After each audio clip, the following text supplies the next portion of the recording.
Sir, Modi और योगी जी के शासनकाल में दलित, अल्पसंख्यक, बहुजन समाज, इस देश के नागरिक कितना सुरक्षित अपने आप को महसूस करते हैं? बिल्कुल भी सुरक्षित नहीं है। न बहुजन समाज का कोई व्यक्ति, एससी, एसटी, ओबीसी, माइनॉरिटी, कोई सुरक्षित नहीं है। पिछले दिने उत्तर प्रदेश और 5 राज्य का रिजल्ट आया, जिसमें भारतीय जनता पार्टी 4 राज्य में कामयाब हो गई है। लेकिन लगातार विपक्ष के तमाम पार्टियां ये सवाल उठा रही है कि ईवीएम घोटाला और बैलेट पेपर पर घोटाला करके ये सरकार आई है। और इन तमाम मुद्दों पे बात करने के लिए हमारे साथ सुप्रीम कोर्ट के सीनियर एडवोकेट भानु प्रताप जी हैं, जो लगातार सोशल मीडिया पे सरकार से और जनता के हित में सवाल करते रहे हैं। उनसे हम बात करेंगे कि ये चुनावी जो रिजल्ट आया है, क्या इस चुनावी रिजल्ट से आप संतुष्ट हैं? जनता भाजपा के साथ है या किसके साथ है? इन तमाम मुद्दों पे इनसे हम बात करेंगे। सर, पिछले दिनों 4-5 राज्य में रिजल्ट आया, जिसमें भारतीय जनता पार्टी कामयाब हुई, जीत गई। तो इससे सिद्ध होता है कि भारतीय जनता पार्टी से जनता खुश है। भारतीय जनता पार्टी जीती नहीं है। भारतीय जनता पार्टी की सरकार, चुनाव आयोग ने ईवीएम में व्यापक घोटाला करके बेईमानी से बनवाई है। जीती नहीं है। भारतीय जनता पार्टी से कोई खुश नहीं है। और भारतीय जनता पार्टी से प्रदेश की, विशेषकर उत्तर प्रदेश की, पंजाब की तो है ही, खैर ये सारी जो जनता है बहुत बुरी तरह से नाराज है। लेकिन क्योंकि चुनाव आयोग उनके साथ मिलकर खड़ा है, बेईमानी करा रहा है, इसलिए जीतेंगे। और बेईमानी कितने तरह की हुई है? केवल ईवीएम की नहीं, बेईमानी कई तरह की हुई है। मैं आपको बताता हूं, एक्सप्लेन करके आपको समझ में आ जाएगी। सबसे पहली बेईमानी कि हर पोलिंग बूथ से मुस्लिम समाज की, यादव समाज की और जाट बहुल क्षेत्र में जाट समाज की 50 से लेकर 100 और कहीं 150-200 वोटें काटी गई। आपको मैं इसका उदाहरण देता हूं, बताता हूं आपको। आप जरा ध्यान करें कि उस दिन, जिस दिन पहले फेज का 10 फरवरी को चुनाव हो रहा था, वहां पे इगलास विधानसभा में, जो हाथरस से अलीगढ़ में है इगलास विधानसभा, उसमें एक गांव की कम से कम 600 से 700 वोटें काट दी गई थी। 600 से 700 वोटें एक गांव में। और आप इसको जरा कैलकुलेट कर लीजिए कि अगर एक बूथ से 50 से लेकर 100 वोटें काटी जा रही हैं, मतलब यह है कि जो वोटें बीजेपी के विरोध में करती, हर विधानसभा से 25 से 30 हजार वोटें पहले ही काट दी गई। इसके अलावा और जो बेईमानी हुई है, इसके अलावा बेईमानी हुई है कि लोगों को वोट नहीं डालने दी गई। आपने एक वीडियो देखा होगा, एक वीडियो चल रहा, कहां मुझे पता नहीं है, मैं नहीं जानता किस जगह का है, लेकिन है वो चुनाव का, जिसमें एक व्यक्ति वहां खड़ा है बैलेट यूनिट के पास, और जो व्यक्ति वोट डालने जा रहा उसको पहले ही कह देता, उसकी वोट अपने आप डाल देता, कह रहे जाओ आप। ये वीडियो चल रही है, आप सोशल मीडिया पे देख रहे होंगे। इसके अलावा जो एक वीडियो आई इस तरफ की, शाहजहांपुर लखीमपुर खीरी की तरफ से, वो वीडियो उस तरह की आई कि लोगों की उंगलियों पर निशान लगा दिए गए, पैसे दे दिए गए और उन्हें वोट डालने जाने नहीं दिया गया।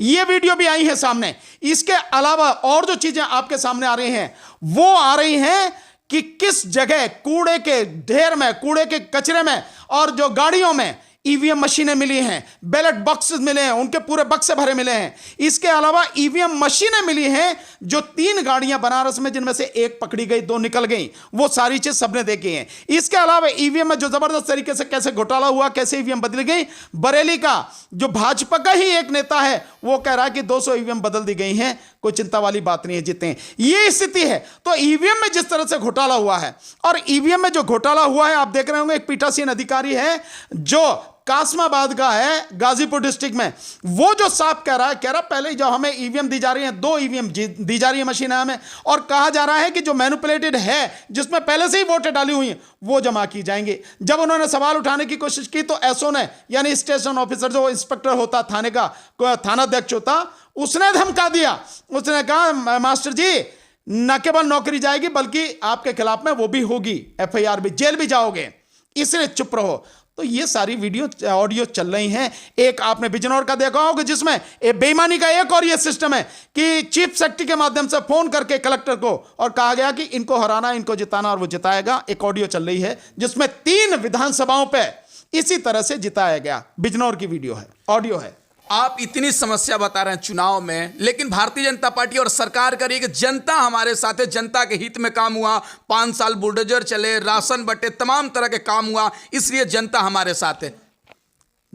उत्तर प्रदेश में जितनी भयानक बेरोजगारी है, वो किसी से छुपी नहीं है।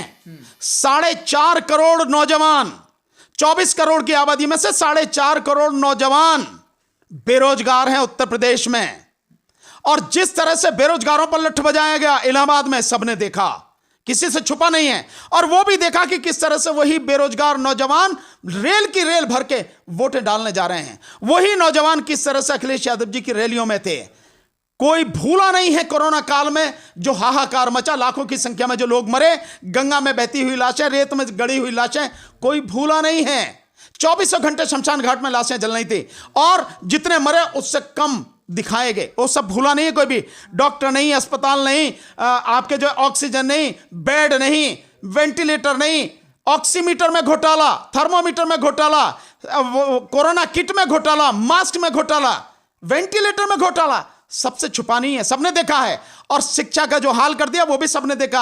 और सबने देखा कि किस तरह से मेडिकल कॉलेज बने नहीं, अभी उनकी बिल्डिंग भी तैयार नहीं, उनका प्रधानमंत्री ने जो उद्घाटन किया, सबने देखा है, सब जानते हैं। लेकिन बीजेपी झूठा प्रचार करने में माहिर है और झूठ को सच बताने के लिए वो पूरा मीडिया का इस्तेमाल करती है, जो मीडिया उनके तलवे चाट रहा, गुलामी कर रहा है।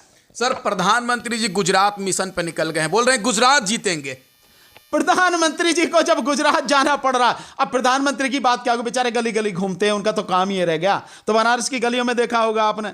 तो प्रधानमंत्री गुजरात मिशन हो, कोई भी मिशन हो, लेकिन एक चीज मैं बताए दे रहा हूं, ये मेरी बातें बहुत बुरी लगेंगी और बीजेपी के लोग मुझे इसे मारने की धमकी भी देंगे इस बात पे। प्रधानमंत्री का मिशन है केवल एक, और वो है इस देश का विनाश।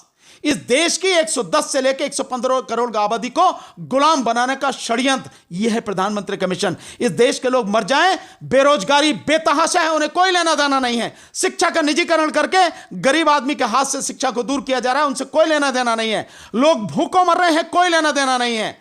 नौकरियां खत्म हो गई या नौकरियां खत्म कर दी गई, पूरे देश को बेचा जा रहा है, ये सबने देखा। प्रधानमंत्री का इस देश के लोगों के दुख सुख से कोई लेना देना नहीं है। मध्य प्रदेश में एक वीडियो वायरल हो रहा है सोशल मीडिया पे, जहां पर एक बेटी के साथ, एक लड़की के साथ लगातार छेड़खानी किया जाता है, उसे आपत्तिजनक हरकत किया जाता है। तो आखिर ये इस तरह से हरकत करने वालों को मनोबल इतना बढ़ कैसे रहा है? भाई इसलिए बढ़ जा रहा है कि सरकार उनकी है और उन्हें मालूम है कि सरकार बेईमानी से वो जीते हैं कि जब बेईमानी से सरकार बन सकती है, इतने व्यापक पैमाने पर लूट हो सकती है। जो आईएएस आईपीएस ऑफिसर्स हैं, अधिकारी हैं, जब उनके लिए काम करते हैं, उन्हें जिता सकते हैं, हारते हुए को जिता सकते हैं, तो किसी लड़की की इज्जत तार तार कर देना उनके लिए क्या वो है भाई? उनके लिए कौन सा मुश्किल है?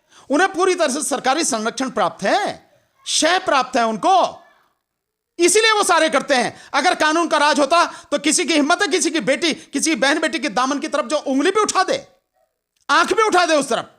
लेकिन नहीं, क्योंकि गुंडों को शय मिल रही है, गुंडों का राज बना हुआ है। यही सारी गुंडागर्दी से जब राज आ रहे हैं, आपने देखा नहीं उत्तर प्रदेश का इलेक्शन हो क्या स्थिति है, सब कुछ किस तरह से आया है, सबने देखा है। उत्तर प्रदेश के मुख्यमंत्री हेलीकॉप्टर पर सभा करने जा रहे थे तो कह रहे थे देखो बुलडोजर मेरी सभा में लगा हुआ है। ये क्या संकेत देना चाह रहे थे? ये देखिए, ये एक मुख्यमंत्री की भाषा नहीं है, ये एक किसी सभ्य व्यक्ति की, समझदार व्यक्ति की भी भाषा नहीं है, और तो और ये एक आम आदमी की भी भाषा नहीं है।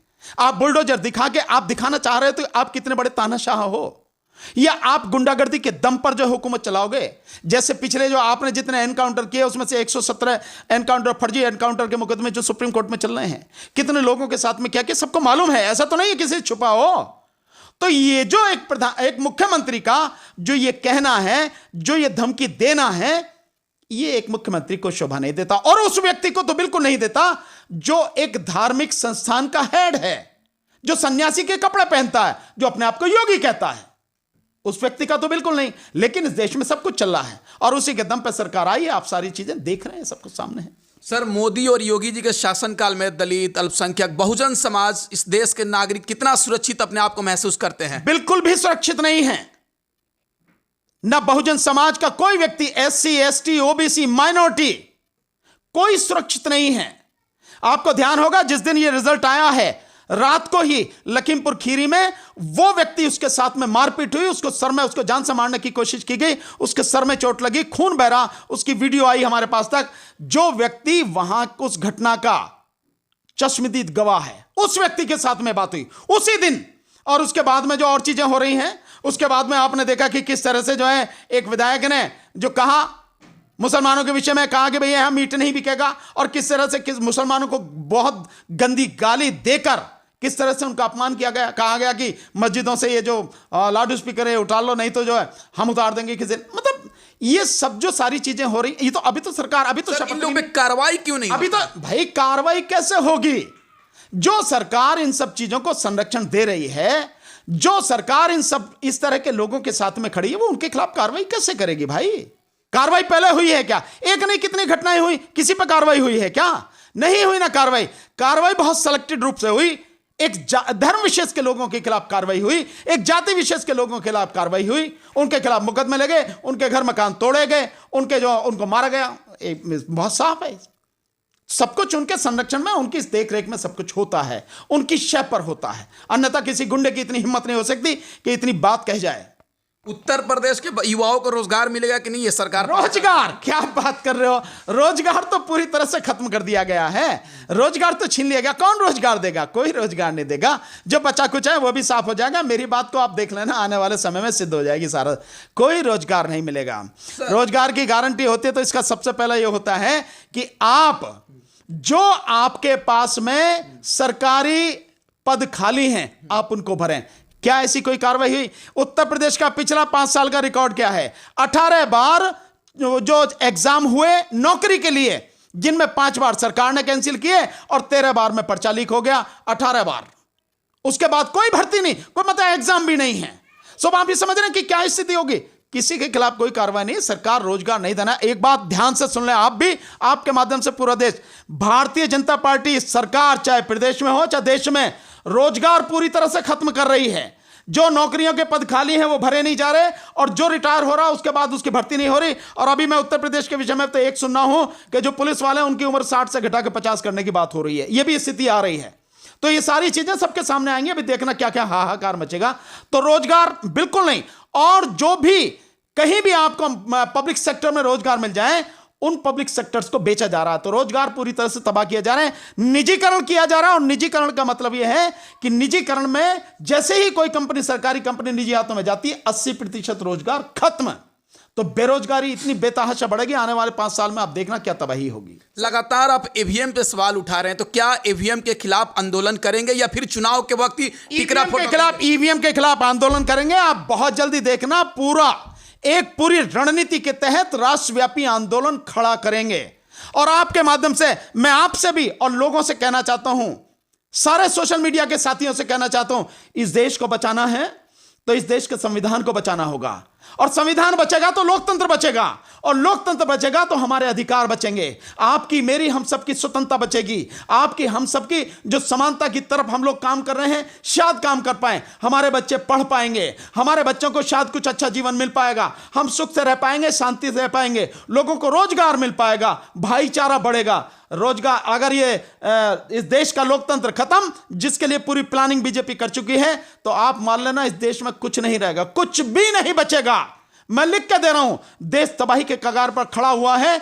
आने वाली पीढ़ी तबाह हो जाएगी। इसको बचाने के लिए लोकतंत्र को बचाना होगा। इसलिए मैं आपके माध्यम से कहना चाह रहा हूं कि जो अब ईवीएम का आंदोलन हम राष्ट्र लेवल पर खड़ा करने जा रहे हैं, आप सब लोग उसमें साथ दें, मीडिया कवरेज हमें दें साथियों, क्योंकि आपके माध्यम से आवाज बहुत दूर तक जाती है। आप ही एक माध्यम है, बाकी और हमारे पास कोई माध्यम नहीं है। जनता से है कि जनता उस ईवीएम के आंदोलन में हमारा साथ दे। उसमें हम सिग्नेचर कैंपेन भी चलाएंगे, उसमें हम जिला लेवल पर ज्ञापन भी देंगे, उसमें हम स्टेट लेवल पर भी ज्ञापन देने की बात करेंगे, और उसमें हम केंद्र लेवल पर भी और माननीय सुप्रीम कोर्ट तक भी सारी जितनी भी चीजें हो सकती हैं, जो भी तरीके हो सकते हैं प्रजातांत्रिक और संवैधानिक, उनका इस्तेमाल करते हुए लड़ाई लड़ेंगे, जमीन पर लड़ेंगे, लोगों को सड़क पर आने के लिए मजबूर करेंगे।